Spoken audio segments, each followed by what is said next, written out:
नमस्कार, मेरा नाम श्रद्धा है और आप देख रहे हैं जागरण बिजनेस का डेली शो सोना चांदी आज।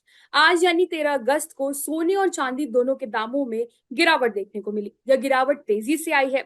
सोने और चांदी दोनों में गिरावट इंटरनेशनल मार्केट से लेकर बुलियन मार्केट तक देखने को मिली। लेकिन आज बाजार खुलते ही सोने के दामों में चमक देखने के लिए मिली थी, लेकिन समय बीतते ही दोनों दोनों में तेजी से गिरावट आई है। इस गिरावट का कारण क्या है, इस पर बाजार में क्या ट्रेंड रहने वाला है, इस सभी सवालों का जवाब देने के लिए आज हमारे साथ जुड़े हैं मार्केट एंड कमोडिटी एक्सपर्ट अनुज गुप्ता जी।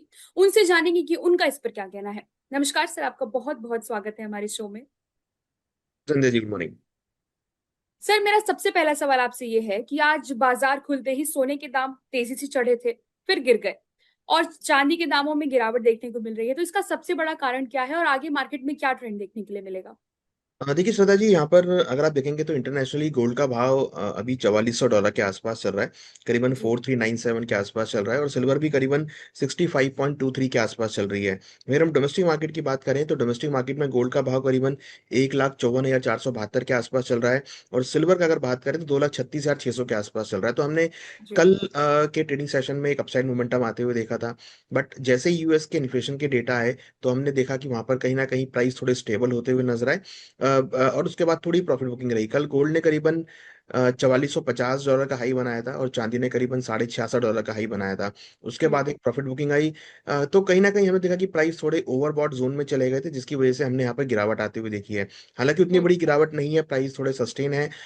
एक बड़ी रैली जो हमने पिछले 15 दिनों में देखी है, उस रैली के बाद थोड़ा प्राइस कंसोलिडेट कर रहे हैं, जिसकी वजह से यहाँ पे प्राइस थमते हुए नजर आए और हमें लगता है कि थोड़ा सा प्राइस यहाँ पर आज और कल 2 दिन में कंसोलिडेट कर सकते हैं। मोमेंटम थोड़ा साइडवेज रेंज बाउंड हो सकता है। जी। और सर, अगर हम सपोर्ट और रेजिस्टेंस लेवल की बात करें तो वो क्या रहने वाला है? देखिए, सपोर्ट और रेजिस्टेंस लेवल की अगर बात करें तो गोल्ड में जो इंपॉर्टेंट सपोर्ट है वो करीबन 2,42,000 का है और रेजिस्टेंस ऊपर में करीबन 2,45,000 का है। अभी गोल्ड का भाव अगर आप सॉरी सिल्वर का भाव में जो सपोर्ट है वो 2,42,000 का है, जी। रेजिस्टेंस 2,45,000 का है। वहीं अगर हम सिल्वर की गोल्ड की बात करें तो गोल्ड में जो इंपॉर्टेंट सपोर्ट आ रहा है वो करीबन 1,53,000 के आसपास में है और रेजिस्टेंस ऊपर में 1,56,000 के आसपास में है। तो जी। ये रेंज जो है गोल्ड सिल्वर में हो सकती है। इंटरनेशनली करीबन $4370 एक सपोर्ट जोन है गोल्ड के लिए और हायर साइड में $4430 ये रेजिस्टेंस है। सिल्वर में हम्म। अगर हम बात करें तो $64 के आसपास सपोर्ट रहेगा, रेजिस्टेंस ऊपर में 67 रहेगा। तो ये रेंज हमें लगता है कि इंट्राडे के लिए हो सकती है। देखिए, इंपॉर्टेंट क्या है कि आज यूएस के इंपॉर्टेंट डेटा आने हैं, जिसमें पीपीआई का डेटा, प्रोड्यूसर प्राइस इंडेक्स का डेटा आना है और यूएस के अनएम्प्लॉयमेंट क्लेम्स के डेटा यहाँ पर आने हैं। उसके साथ एफओएमसी जो मेंबर हैं उनकी स्पीचेस भी हैं जो कहीं ना कहीं मार्केट को एक डायरेक्शन प्रोवाइड करेंगे। तो आज भी शाम को इंपॉर्टेंट डेटा आने हैं 6 बजे, जिसको मुझे लगता है कि मार्केट अभी वेट एंड वॉच कर रहा है, जिसकी वजह से हम देख रहे हैं कि मार्केट स्टेबल होता हुआ नजर आया है। जी। और सर, आज जैसे दाम सोने का 1,54,000 के आसपास है और चांदी का दाम 2,36,000 के आसपास है, तो क्या आगे जाके जो अगले हफ्ते मार्केट खुलेगा और ये हफ्ते मार्केट बंद होगा तो उसमें कोई करेक्शन देखने के लिए मिलेगा हमें?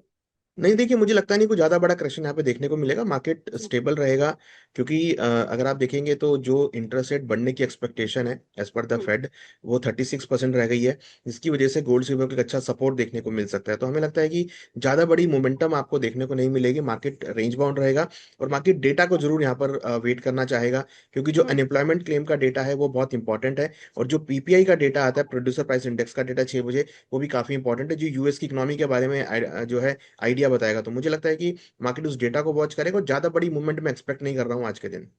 जी। सर, एक अहम सवाल मैं आपसे ये पूछना चाहूंगी कि एक रिपोर्ट आई है जिसमें ये दावा किया जा रहा है कि चीन गोल्ड और क्रूड ऑयल का एक बड़ा अमाउंट अपने पास स्टोर कर रहा है। तो इसका सबसे बड़ा क्या असर हमारे भारत पे देखने के लिए मिलेगा? देखिए, इसका असर कोई भारत पे ज्यादा इफेक्ट देखने को नहीं मिलेगा। इसका असर जी। पड़ेगा डॉलर पे, क्योंकि जी। चाइना ने गोल्ड होल्ड किया है तो वो कहीं ना कहीं डॉलर को वीक करना चाहता है या डॉलर डी डॉलरेशन करना चाहता है। तो गोल्ड अगर कोई इकोनॉमी होल्ड कर रही है तो उससे कहीं ना कहीं डॉलर की डिमांड पे असर पड़ता है। तो हमें लगता है कि डॉलर और हमेशा से देखिए युआन और डॉलर की हमेशा से ही लड़ाई रही है।